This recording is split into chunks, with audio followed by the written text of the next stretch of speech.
বিশ্ব কি আরও একবার মহাযুদ্ধের দ্বারপ্রান্তে দাঁড়িয়ে? রাশিয়া ইউক্রেনের যুদ্ধ কি শুধু দুই দেশের মধ্যেই সীমাবদ্ধ থাকবে, নাকি এর আগুন ছড়িয়ে পড়বে গোটা বিশ্বে? আর এই ভয়টাই কি এবার প্রকাশ্যে বললেন যুক্তরাষ্ট্রের president Donald Trump? White house থেকে দেয়া এক কড়া সতর্কবার্তায় ট্রাম্প বলেছেন, রাশিয়া ইউক্রেন যুদ্ধ যদি এভাবেই চলতে থাকে তাহলে তা তৃতীয় বিশ্বযুদ্ধে রূপ নিতে পারে। সাংবাদিকদের মুখোমুখি হয়ে তিনি জানান, শুধু গত এক মাসেই এই যুদ্ধে প্রায় 25,000 সৈন্য নিহত হয়েছে। এই ভয়াবহ রক্তপাত তাকে গভীরভাবে উদ্বিগ্ন করে তুলেছে। তাহলে কি যুদ্ধ নিয়ন্ত্রণের বাইরে চলে যাচ্ছে? ট্রাম্পের ভাষায় পরিস্থিতি এখন আর শুধু আঞ্চলিক সংঘাত নয়, বরং বৈশ্বিক নিরাপত্তার জন্য হুমকি।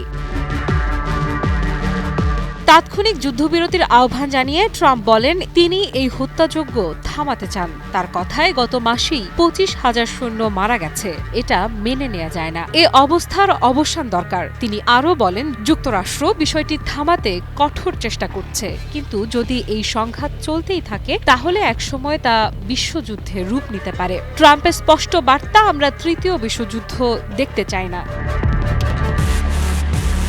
কিন্তু এখানেই কি থামছে বিষয়টি?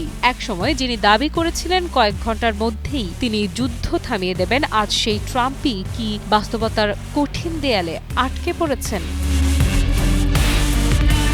রাজনৈতিক বিশ্লেষকদের মতে, রাশিয়া ইউক্রেন যুদ্ধ নিয়ে ট্রাম্পের অসন্তোষ এখন চরম পর্যায়ে। রাশিয়া নিজের অবস্থানে অনড়, আর ইউরোপীয় মিত্রদের উদ্দেশ্যে ট্রাম্পের তাচ্ছিল্যপূর্ণ মন্তব্য ইউক্রেনকে আরও সতর্ক করে তুলেছে। ফলে যুক্তরাষ্ট্রের চাপ কার্যকর হচ্ছে না বলেই মনে করছেন অনেকে। এ অবস্থায় ট্রাম্প কার্যত এক কঠিন বাস্তবতার মুখোমুখি, যেখানে যুদ্ধ থামানোর প্রতিশ্রুতি দেয়া যত সহজ, বাস্তবে তা বাস্তবায়ন করা ততটাই কঠিন। ইলেকট্রা রেফ্রিজারেটর, খাবার তাজা তো জীবন তাজা।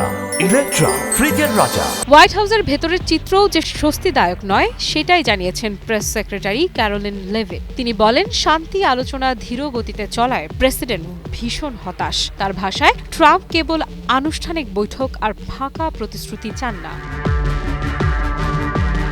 তাহলে ট্রাম্প আসলে কি চান? লেভিটের কথায়, প্রেসিডেন্ট শুধু কথা শুনতে চান না, তিনি চান বাস্তব পদক্ষেপ। তিনি চান যুদ্ধের শেষ।